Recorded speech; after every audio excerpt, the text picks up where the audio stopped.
Years ago, in the late 70s and the early 80s, my wife and I worked for Nike. Matter of fact, we worked for Nike before it was Nike. It was Blue Ribbon Sports. And after a short time, we moved to another location in the Beaverton area, and off of Pacific High in Tiger, excuse me. It was every morning. Seriously, every morning.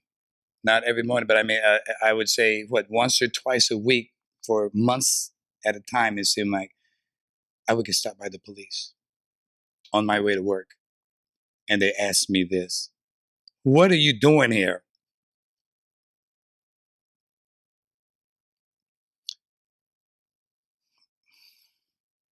And then that same working for Nike one morning, because I used to go to work. We go to work in the summertime early, 5:30, 6:30, and stuff like that. So we get off early. There were times, most time we rode together. Some of these times we didn't because my job was different than my wife's job. One morning I did that, and it was about 5:30 in the morning, and all of a sudden I was on the freeway, and all of a sudden there were like 20 or 25 police cars from every direction. They pulled up on me, and they had guns all in the window of my car, and they're screaming hard. I didn't know what anybody was saying. And it was a long time before I realized what they stopped me for, or what they said they stopped me for. I know why they stopped me, because 30 years ago, 40 years ago, you didn't see people like me in Tiger. And because you didn't see people like me, we're not supposed to be there. Excuse me. I don't want anybody who's looking just to think that I'm angry at you, because I'm not. I am angry, but I'm not angry at you. It's just when I recall these things, they just really get to me. But it's very interesting. People remember back when I-5 Killer was out. Yeah, I remember that. They had the nerve to tell me they thought I was the I-5 Killer. I find that absurd. When we were moving out there to Beaverton, the first night that my wife and I got there, because my parents had moved out there a couple of months before we did, and then I moved out. We moved out there. The night we moved out there, we were 2 blocks from the house, getting ready to go up the hill, and a car screeched up to us, and a couple of young white guys jumped out, talking about, "Get back to your own neighborhood." Fortunately, I'm going to say this. Fortunately for them, at that time, I wasn't the person I am today.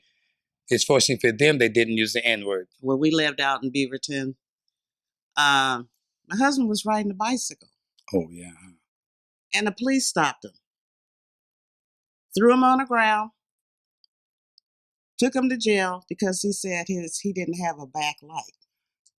And there were plenty of white people, boys around there. And I even Right. pointed some out to him. I said, "Look at him going by. He doesn't have a light either." And he said, he just looked at me and said, "So?"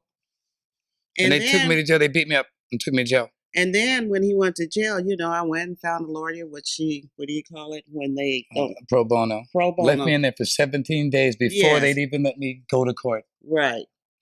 And And I didn't do then anything except rode a bike in Beaverton.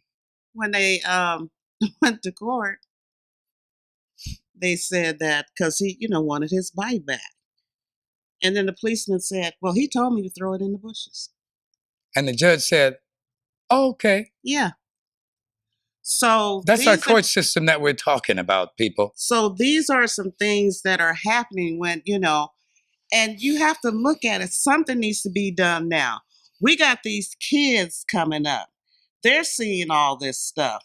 They're going to be scared of the police. People are going to be scared of the police if they get stopped if they're of color. Years ago, many of you in Portland will know this. They'll know this area, 15th and Fremont. I think I mentioned that a little while ago. And you'll notice, too, that I'm only talking about little areas. Why? Because the white man kept us in small areas, and he still does it. Mhm. Okay? Systematic. Read about it. If you call me, get a hold of me, I'll give you information that you can look up for yourself. But 15th and Fremont, I don't remember how I got in the conversation with a young white fella. At the time, he was probably 15 years my junior or something like that. And having a good conversation. He happened to mention an accident that he saw on that street. He says, yeah, and this lady's going through the intersection, and this guy, this black guy in a Cadillac, I stopped him right there when he said black guy in the Cadillac. I said, what color is the other driver? Listen to this, please. He asked me, why did you say that? Does that make sense to anybody? I hope you're understanding what I'm saying. He brought up the color of the driver when it wasn't solicited or elicited, needed, wanted, or anything. And I gently tried to correct him, and he didn't even know that he said that. That's what I'm talking about. That's what I'm talking about in the DNA.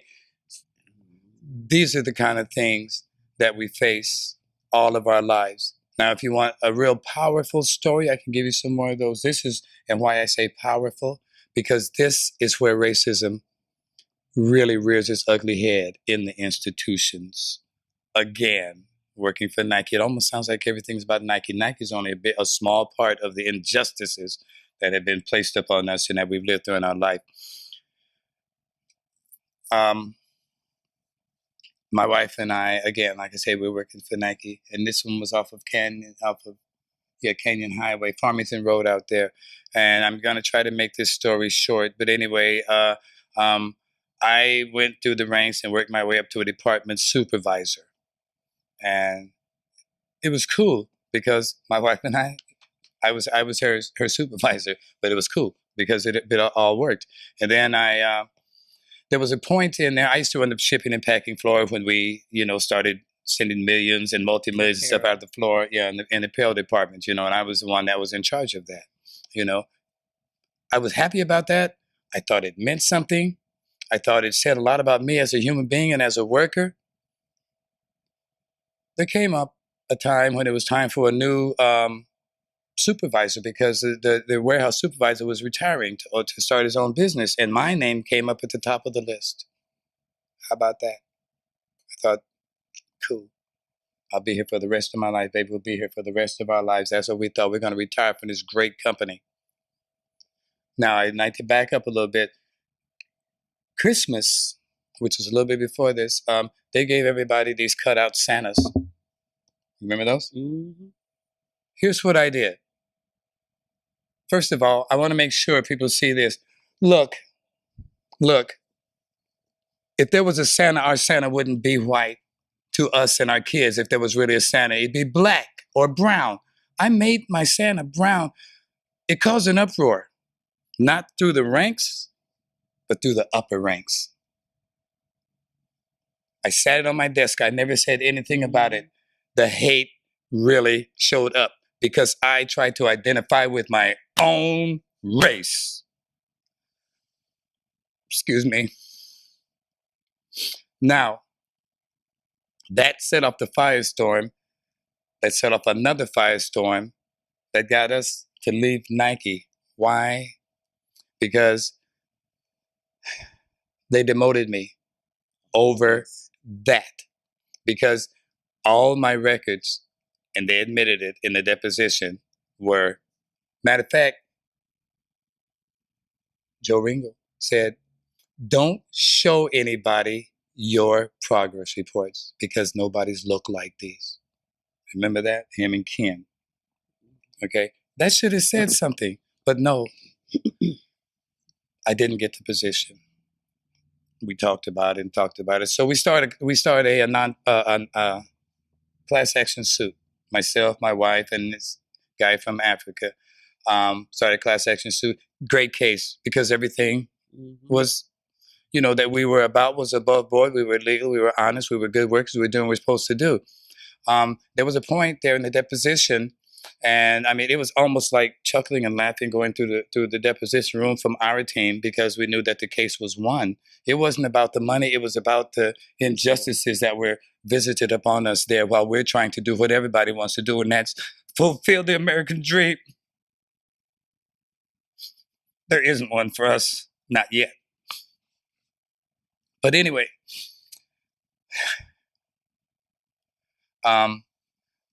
our lawyer, who was the number one lawyer, number one civil rights lawyer in the city of Portland at the time, went into the judge's chambers with the judge, laughing, smiling because he knew we had won. A few minutes later, 15 minutes later, he came out looking like a whipped puppy.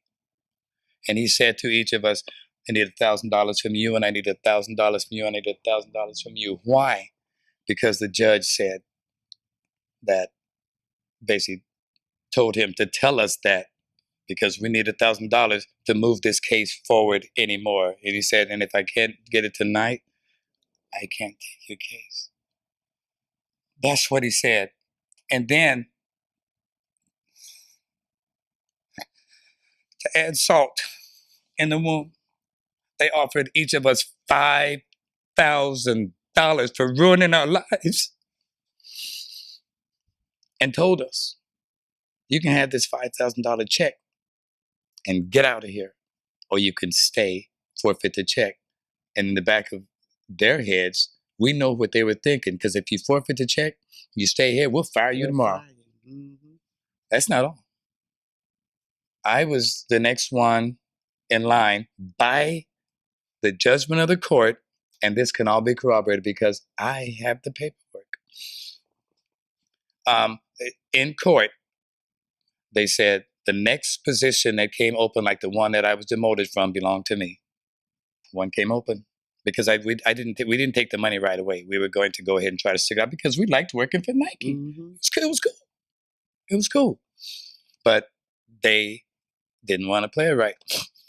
Matter of fact, during the deposition, the judge told us at one point, he said, Nike, because he asked us how much money we wanted. And we weren't trying to be rich. We were just trying to do what we would have done if we had to stay there and retire. He said like this, and he looked like this, and he went just like this. He said, Nike is a national, international organization, and we're not going to let you slap them in the face. And that's when he took our attorney in, and our attorney came out whipped. And those kinds of injustices. But this is one of the biggest injustices that happens to us that people don't realize. And I'm going to say it. First of all, let me say, I'm very uncomfortable talking about race. I don't like to talk about race. I don't like living in a country where I have to listen to things like people say, the first black to do this and the first black to do that. I hate those things. She hates those things. Guess what? We hate those things because we shouldn't have to even talk about that color. Racism feels terrible. It's the worst feeling in the world because it comes and it goes, and it comes and it goes. But even when it goes, guess what? It's never gone. You, who I'm talking to right now, wanted to still put a piece of fabric over a life, and you thought you were justified